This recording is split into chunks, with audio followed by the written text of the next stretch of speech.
No terceiro episódio da série sobre as Assembleias de Deus em Goiás, o quadro Nossa História mostra um pouquinho da contribuição do pastor Alvino Pereira Rocha, um ícone pentecostal na região. Nossa História. Em agosto de 1962, Alvino Pereira Rocha foi consagrado pastor. Entre as várias cidades pelas quais passou, atuando como ministro do Evangelho, está Santa Helena. O pastor era muito abençoado por Deus, era homem de visão, era o homem onde ele chegava, parece que Deus estava chegando junto com ele. Era como, eu considero ele como Abraão, que Deus falava fortemente com Abraão, Deus falava também com aquele pastor. Louvado seja o nome do Senhor.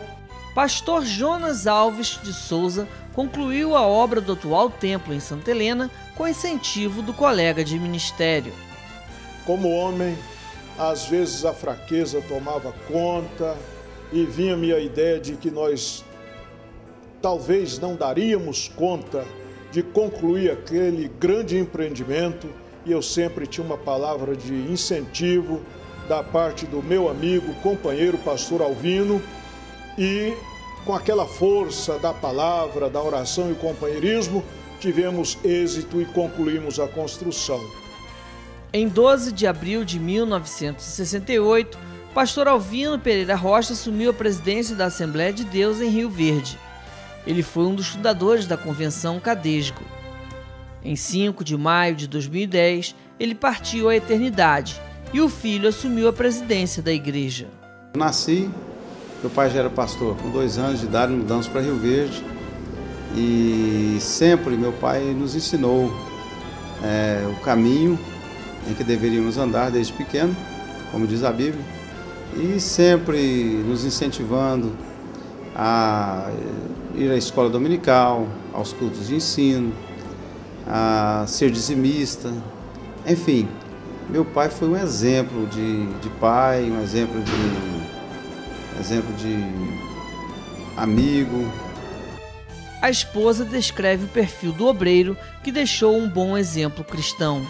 Eu diria que ele foi tudo na minha vida.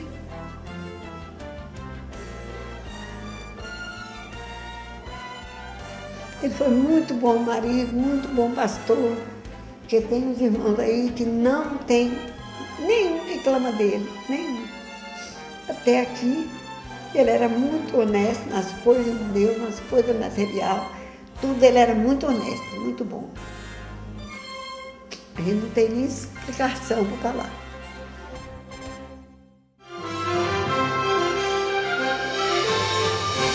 Nossa História.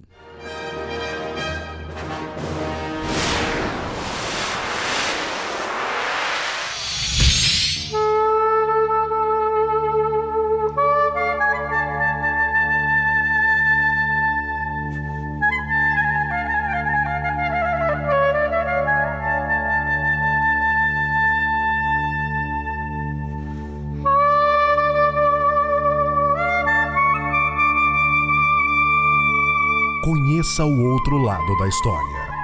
Em Defesa de Israel. Um produto da CPAD. O movimento pentecostal é uma das mais belas expressões do poder de Deus em ação nos corações de homens e mulheres que o amam. Para o segundo trimestre de 2011, o pastor Elienay Cabral comentou as lições bíblicas com o título Movimento Pentecostal, as doutrinas da nossa fé. Os comentários dele serão estudados em todo o Brasil por meio das revistas da CPAD. O repórter Jorge de Andrade conversa agora com o pastor e mestre Elienay Cabral. Olá, muito bom dia, você que acompanha o programa Movimento Pentecostal. Nós estamos no estúdio onde são gravadas as lições bíblicas em DVD. Todos os trimestres, a CPAD disponibiliza lições bíblicas em DVD, que são um suplemento aos professores e superintendentes de escola dominical. O comentarista dispensa apresentações é o pastor Elienay Cabral, que já há mais de 25 anos comenta lições bíblicas. Pastor, como é que o senhor se sente num trimestre que é todo especial, considerando que é o trimestre em que se celebra os 100 anos das Assembleias de Deus no Brasil?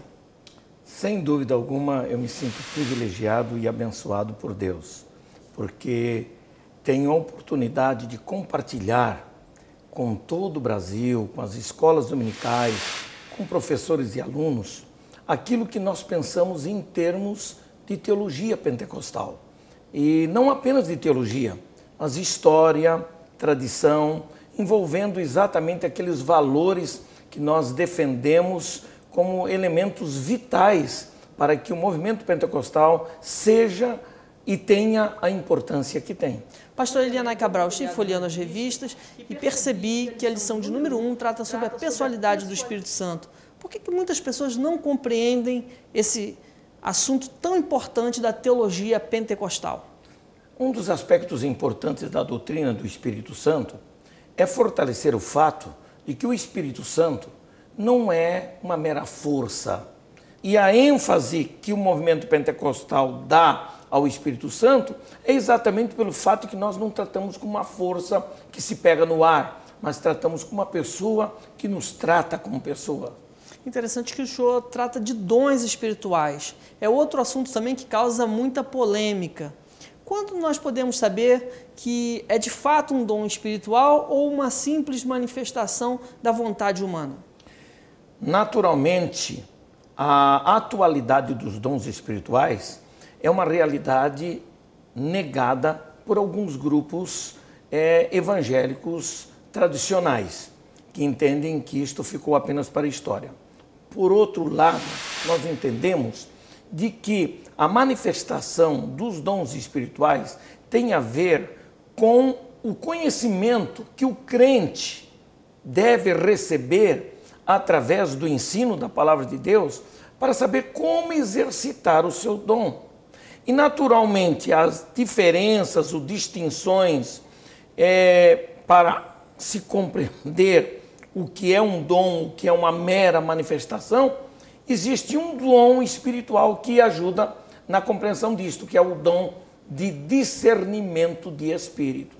O senhor consideraria que é o dom mais importante, considerando a contemporaneidade em que vivemos? Eu não diria que seria o mais importante, porque Paulo diz ao contrário.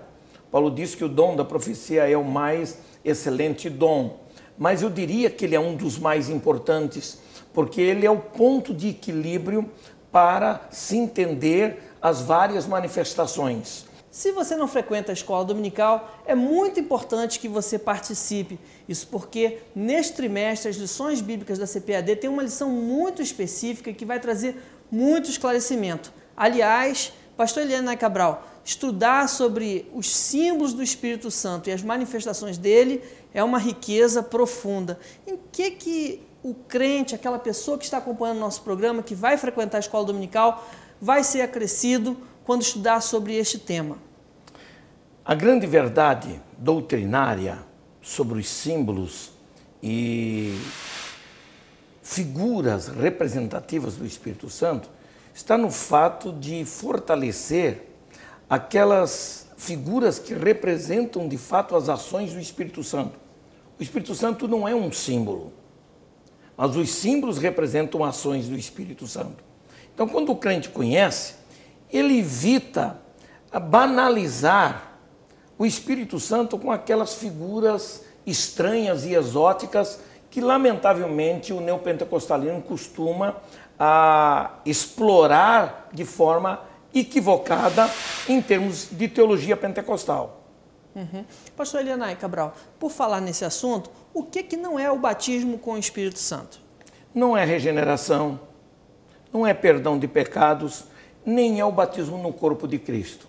Esses três elementos estão ligados diretamente ao ato da conversão de um pecador. Ele se converte, automaticamente ele é batizado.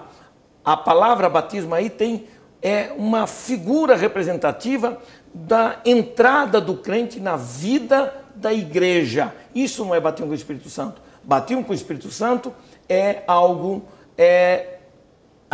especial e suplementar que vem na vida do crente, mas não faz com que o crente dependa da sua salvação de ser batizado com o Espírito Santo. Porém, o batismo é uma bênção necessária, importantíssima, que vem contribuir para que o crente testemunhe melhor de Jesus e tenha uma relação com Deus muito mais profunda e muito mais séria. Agora,